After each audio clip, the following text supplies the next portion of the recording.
సూర్యాపేట జిల్లాలో గత ప్రభుత్వం ఇచ్చిన సీఎంఆర్ఎఫ్ చెక్లను తప్పుడు తేదీలతో దుర్వినియోగం చేసిన ఘటన ఆలస్యంగా బయటకు వచ్చింది. 50కి పైగా చెక్కులు దుర్వినియోగం అయినట్లు అధికారులు గుర్తించారు. ఇందులో మాజీ ఎమ్మెల్యే పిఏ కీలక పాత్రధారన్న ఆరోపణలున్నాయి.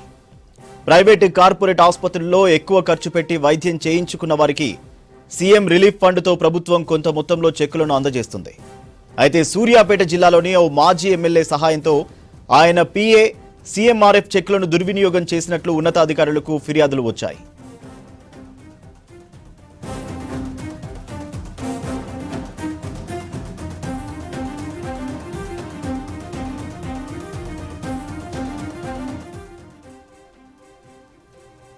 మునగాల మండల పరిధిలోని ఓ గ్రామానికి చెందిన బీఆర్ఎస్ నాయకుడు నకిలీ ధృవపత్రాలు సృష్టించినట్లు తెలుస్తోంది. వీటి ఆధారంగా మాజీ ఎమ్మెల్యే వ్యక్తిగత పిఏ సెక్రటేరియట్లో తనకున్న పరిచయాలతో తప్పుడు తేదీలతో సీఎంఆర్ఎఫ్ చెక్కులను ఇష్యూ చేయించినట్లు సమాచారం. వేర్వేరు వ్యక్తులకు పేర్లతో చెక్కులను తీసుకుని వారికి కొంత నగదు ఇచ్చి మొత్తం డబ్బులను మాజీ ఎమ్మెల్యే పిఏ డ్రా చేసినట్లు తెలుస్తోంది.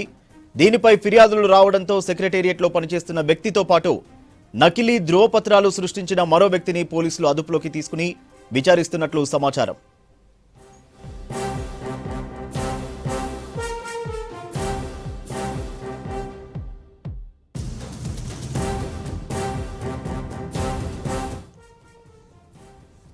సూర్యాపేట జిల్లాలో గత ప్రభుత్వం ఇచ్చిన సీఎంఆర్ఎఫ్ చెక్లను తప్పుడు తేదీలతో దుర్వినియోగం చేసిన ఘటన ఆలస్యంగా బయటకు వచ్చింది. 50కి పైగా చెక్కులు దుర్వినియోగం అయినట్లు అధికారులు గుర్తించారు. ఇందులో మాజీ ఎమ్మెల్యే పిఏ కీలక పాత్రధారన్న ఆరోపణలు ఉన్నాయి. ప్రైవేటు కార్పొరేట్ ఆసుపత్రుల్లో ఎక్కువ ఖర్చు పెట్టి వైద్యం చేయించుకున్న వారికి సీఎం రిలీఫ్ ఫండ్తో ప్రభుత్వం కొంత మొత్తంలో చెక్కులను అందజేస్తుంది.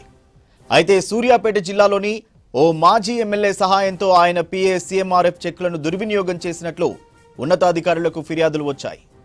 మునగాల మండల పరిధిలోని ఓ గ్రామానికి చెందిన బీఆర్ఎస్ నాయకుడు నకిలీ ధృవపత్రాలు సృష్టించినట్టు తెలుస్తోంది. వీటి ఆధారంగా మాజీ ఎమ్మెల్యే వ్యక్తిగత పిఏ సెక్రటేరియట్లో తనకున్న పరిచయాలతో తప్పుడు తేదీలతో సీఎంఆర్ఎఫ్ చెక్కులను ఇష్యూ చేయించినట్లు సమాచారం. వేర్వేరు వ్యక్తులకు పేర్లతో చెక్కులను తీసుకుని వారికి కొంత నగదు ఇచ్చి మొత్తం డబ్బులను మాజీ ఎమ్మెల్యే పిఏ డ్రా చేసినట్లు తెలుస్తోంది. దీనిపై ఫిర్యాదులు రావడంతో సెక్రటేరియట్లో పనిచేస్తున్న వ్యక్తితో పాటు నకిలీ ధృవపత్రాలు సృష్టించిన మరో వ్యక్తిని పోలీసులు అదుపులోకి తీసుకుని విచారిస్తున్నట్లు సమాచారం.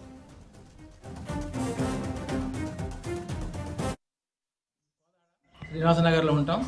అయితే నాకు 2022లో హార్ట్ సర్జరీ అయింది. ఆపరేషన్ అయితే 4,60,000 బిల్ అయింది. దానికి సీఎం రిలీఫ్ ఫండ్ కోసం ఎమ్మెల్యే గారి దగ్గరికి వెళ్ళాం. ఆయన బిల్స్ పెట్టమనంటే ఆ బిల్స్ అని పెట్టిన తర్వాత ఒక 5-6 నెలలు పడుతుందని చెప్పిండు అక్కడ ఉన్న పిఏ వాళ్ళు. ఆ 5-6 నెలలు పోయిన తర్వాత కూడా రాలేదు. ఈ లోపున ఎలక్షన్స్ వచ్చాయి. ఎలక్షన్స్ వచ్చినప్పుడు ఎలక్షన్లు అయిపోయినాక వస్తాయని చెప్పారు. ఎలక్షన్లు అయిపోయిన తర్వాత కూడా మాకు రాలేదు. తర్వాత ఆయన దగ్గరికి పోతే ఈ లోపున ఆయన ఓడిపోయిన తర్వాత మరి ఆ రికార్డు కూడా ఇక లేదని చెప్పారు. ఈ కొత్త గెలిచిన పద్మావతి గారి దగ్గరికి పోతే వాళ్ళ పిఏలు కూడా వాళ్ళు చూసిన తర్వాత మా దగ్గరికి పాత రికార్డు ఏం అప్పచెప్పలేదు. ఈ కొత్తవి మా దగ్గర ఉన్నాయి, మీరు ఏమన్నా ఉంటే అక్కడే పోయి చూసుకోండి అది ఇది అని అంటే ఇక మేము అక్కడికి వెళ్ళలేదు. తర్వాత ఇక్కడ మళ్ళీ ఇక వస్తుందేమో లేట్గా కొంతమంది వస్తున్నాయి, ఇక వస్తుందేమో అని చూసినాం కానీ రాలేదు. ఇవి ఎమటెమటే వీళ్ళు ఇప్పుడు పెట్టినవి ఎమటెమటే వస్తున్నాయి. మా రాకపోతే మొన్న ఈ మధ్య మేడం గారు వస్తే ఆ మేడం గారు మాది మల్లయాదవ్ పెట్టాము, మరి మాకు ఇంతవరకు రాలేదని అంటే ఆమె వాళ్ళ పిఏ చెప్పింది.